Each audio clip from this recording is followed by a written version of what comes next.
بسم اللہ الرحمن الرحیم۔ ڈیئر اسٹوڈنٹس، السلام علیکم۔ آج کا ہمارا ٹاپک ہے سیلولر ریسپائریشن۔ اس سے پہلے ہم فوٹوسنتھسس کے حوالے سے ڈیٹیل میں جان چکے ہیں۔ ڈیئر اسٹوڈنٹس، سیلولر ریسپائریشن وہ عمل ہے جس میں خوراک کی آکسیڈیشن ہوتی ہے اور کاربن ڈائی آکسائڈ بن جاتی ہے، جبکہ آکسیجن کی ریڈکشن ہوتی ہے اور پانی بن جاتا ہے۔ آئیے دیکھتے ہیں کہ یہ سب کیسے ہوتا ہے۔ جب ہم ایندھن جلاتے ہیں تو یہ آکسیجن استعمال کرتا ہے اور روشنی اور حرارت کی شکل میں توانائی پیدا کرتا ہے۔ جلنے کے اس عمل میں آکسیجن ایندھن کے مالیکیول میں موجود کاربن اور ہائیڈروجن کے بانڈز توڑنے کے لیے استعمال ہوتی ہے۔ بالکل اسی طرح جاندار بھی اپنے سیلز میں خوراک کے کاربن اور ہائیڈروجن بانڈز توڑنے کے لیے آکسیجن استعمال کرتے ہیں۔ اس عمل میں بھی انرجی پیدا ہوتی ہے جسے اے ٹی پی میں بدل دیا جاتا ہے۔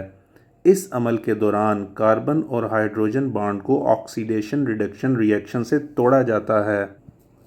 اس لیے کاربن ڈائی آکسائڈ اور پانی بھی بنتے ہیں۔ اس لحاظ سے اسٹوڈنٹس، سیل کے اندر انرجی پیدا کرنے والے عمل کو سیلولر ریسپائریشن کہا جاتا ہے۔ سیلولر ریسپائریشن دو طرح کی ہوتی ہے، ایروبک ریسپائریشن اور anaerobic respiration. Aerobic respiration ایسی ریسپائریشن ہے جس میں آکسیجن کی موجودگی میں گلوکوز کی مکمل آکسیڈیشن کر دی جاتی ہے اور انرجی کا اخراج زیادہ سے زیادہ ہوتا ہے۔ ایروبک ریسپائریشن کے پہلے مرحلے میں گلوکوز یعنی 6 کاربن کے ایک مالیکیولز کو 3 کاربن والے پائرووک ایسڈ کے 2 مالیکیولز میں توڑا جاتا ہے۔ دوسرے مرحلے میں پائرووک ایسڈ کے مالیکیولز کی مکمل آکسیڈیشن کر دی جاتی ہے، یعنی ان میں موجود کاربن اور ہائیڈروجن بانڈز توڑ دیے جاتے ہیں۔ اس طرح کاربن ڈائی آکسائڈ اور پانی بن جاتے ہیں اور پائرووک ایسڈ میں موجود تمام انرجی خارج ہو جاتی ہے۔ مجموعی ری ایکشن نیچے آپ کے سامنے دیا گیا ہے۔ اور اگر بات کریں ان ایروبک ریسپائریشن کی تو یہ وہ عمل ہے جس میں آکسیجن کی غیر موجودگی میں گلوکوز کی نامکمل آکسیڈیشن ہوتی ہے اور کم انرجی خارج ہوتی ہے۔ این ایروبک ریسپائریشن کا پہلا مرحلہ ایروبک ریسپائریشن جیسا ہی ہے، یعنی اس کے آغاز میں بھی گلوکوز کا ایک مالیکیول پائرووک ایسڈ کے 2 مالیکیولز میں توڑا جاتا ہے، لیکن آکسیجن کی غیر موجودگی کی وجہ سے دوسرا مرحلے میں پائرووک ایسڈ کی مکمل آکسیڈیشن نہیں ہو سکتی۔ پائرووک ایسڈ کو ایتھائل الکوہل یا لیکٹک ایسڈ میں تبدیل کر دیا جاتا ہے۔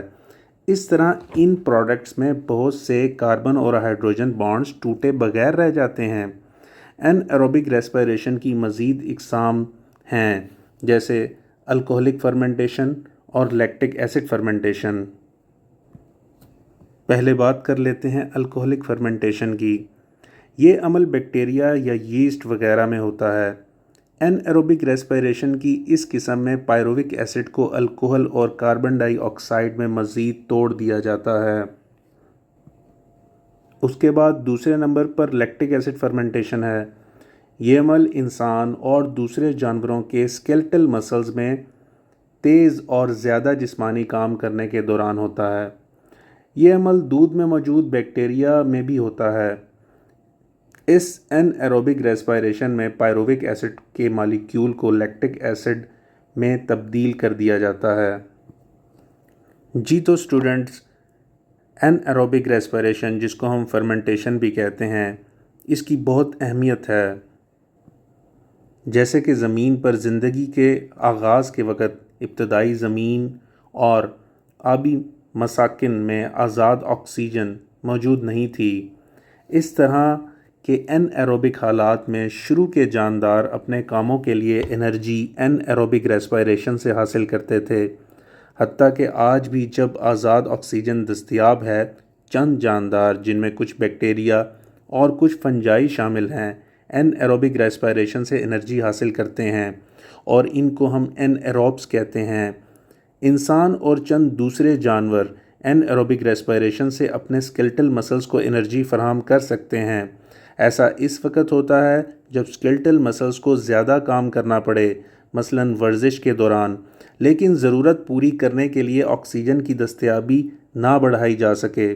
سائنسدانوں نے بیکٹیریا اور فنجائی کی فرمنٹیشن کی صلاحیت کو انسانی فائدے کے لیے استعمال کیا ہے۔ مثال کے طور پر بیکٹیریا کی فرمنٹیشن سے پنیر، چیز اور دہی بنایا جاتا ہے۔ یسٹ میں فرمنٹیشن کو شراب اور بیکری کی صنعت میں استعمال کیا جاتا ہے۔ اسی طرح ایک فنگس ایسپرجلس کی فرمنٹیشن سے سوئے پودے کی چٹنی اور سویا ساس بنائی جاتی ہے۔ انشاءاللہ اگلی ویڈیو میں ہم سیلولر ریسپائریشن کے میکانزم کو ڈیٹیل سے ڈسکس کریں گے۔ تب تک کے لیے اللہ حافظ۔